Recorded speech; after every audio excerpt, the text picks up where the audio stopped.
Las 6 reglas básicas de las inversiones de Robert Kiyosaki, ideal para los inversionistas que están recién comenzando.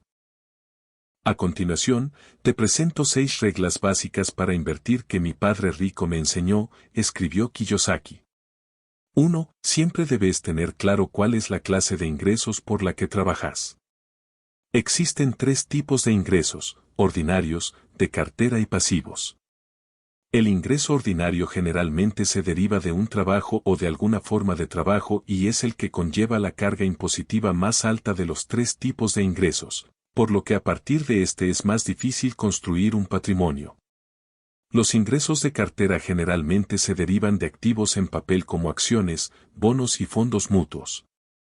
Los ingresos de cartera son, por mucho, la forma más popular de ingresos provenientes de las inversiones, simplemente porque los activos en papel son más fáciles de administrar y mantener.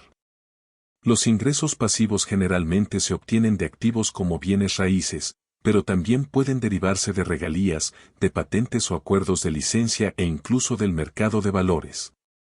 Los ingresos pasivos son el flujo de caja que se genera a partir de una inversión. Es el dinero producido por un activo. 2. Convertí tus ingresos ordinarios en ingresos de cartera o ingresos pasivos. Mi padre rico solía decir que convertir ingresos ordinarios en ingresos pasivos, en pocas palabras, es todo lo que se supone que debe hacer un inversor. 3. Mantén seguros tus ingresos ordinarios adquiriendo activos que conviertan estos en ingresos pasivos o ingresos de cartera. Un activo es algo que esperas que mantenga seguro tu dinero. Y, en general, estos activos están estrictamente sujetos a las regulaciones gubernamentales. Las acciones o una propiedad inmobiliaria son un activo que sirve de garantía para tu dinero. 4. El inversor puede ser un activo o un pasivo. A menudo se oye a la gente decir, invertir es arriesgado. Pero es el inversor el que implica riesgo. He visto a muchos de los supuestos inversores perder dinero cuando todos los demás están ganando dinero. He vendido negocios a muchos de los llamados empresarios y vi cómo esos mismos negocios pronto quebraban. He visto a personas tomar una propiedad inmobiliaria en perfecto estado, una propiedad inmobiliaria que está generando mucho dinero, y en unos pocos años, esa misma propiedad da pérdidas y se está cayendo a pedazos. Y luego escucho a la gente decir que invertir es arriesgado. Es el inversor quien representa el riesgo, no la inversión. 5. Un verdadero inversor está preparado para lo que suceda. ¿Alguna vez ha escuchado a alguien decir, podría haber comprado ese terreno por $500 americanos la hectárea hace 20 años, y míralo ahora, alguien construyó un centro comercial justo al lado? Y ahora ese mismo terreno cuesta $500,000 americanos por hectárea?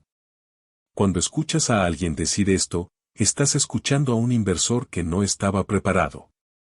La mayoría de las inversiones que pueden acercarte a tu libertad financiera están disponibles solo por un periodo limitado de tiempo, unos momentos en el mundo de la bolsa o una ventana de oportunidad que está abierta durante años, como en el sector inmobiliario.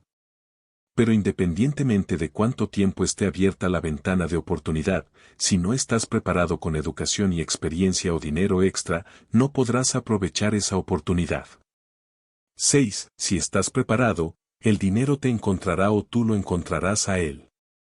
Las buenas oportunidades de inversión parecen sacar a relucir la codicia de la gente. Entonces, cuando una persona encuentra una buena oportunidad que promete una atractiva recompensa, atrae al dinero.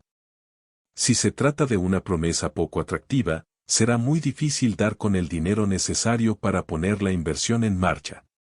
Como solía decir mi padre rico, la inversión es un tema del que puedes aprender los conceptos básicos y te servirán para el resto de tu vida.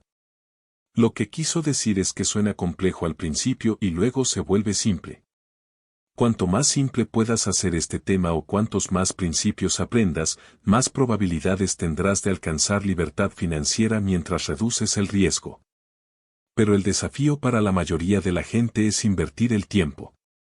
7. No perder dinero. En primer lugar, la mayoría de los inversores se enfoca en cómo ganar dinero. Sin embargo, las mentes financieras más brillantes del mundo también quieren ganar dinero, por supuesto, pero su foco principal se centra en cómo no perderlo. Porque los mejores inversores saben que se van a equivocar. No presumen de saber exactamente lo que va a suceder, sino que sé lo que creo que va a suceder.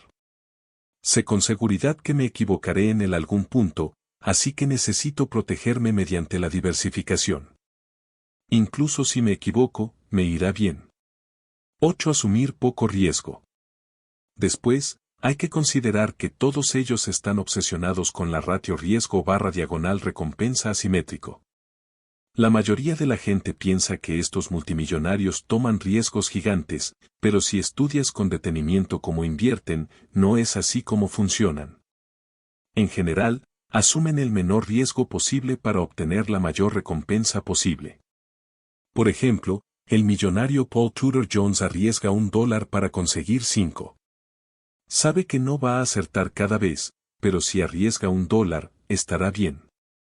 Si arriesga otro, estará bien. Y cuando gana 5, estará estupendo. Puede equivocarse 4 veces de cada 5, y le irá bien. 9. Vigilar la fiscalidad. La tercera cosa que tienen en común es que son muy eficientes en la fiscalidad de sus inversiones. Estructuran sus negocios de manera que consigan el mayor rendimiento neto por sus inversiones. 10. Diversificación. Y, finalmente, no ponen todos los huevos en la misma cesta. Estudian la diversificación como si fuera una ciencia. Diversifican en distintos sectores de inversión y dentro de cada sector. Distribuyen sus inversiones en diversos mercados y economías y en periodos de tiempo variados.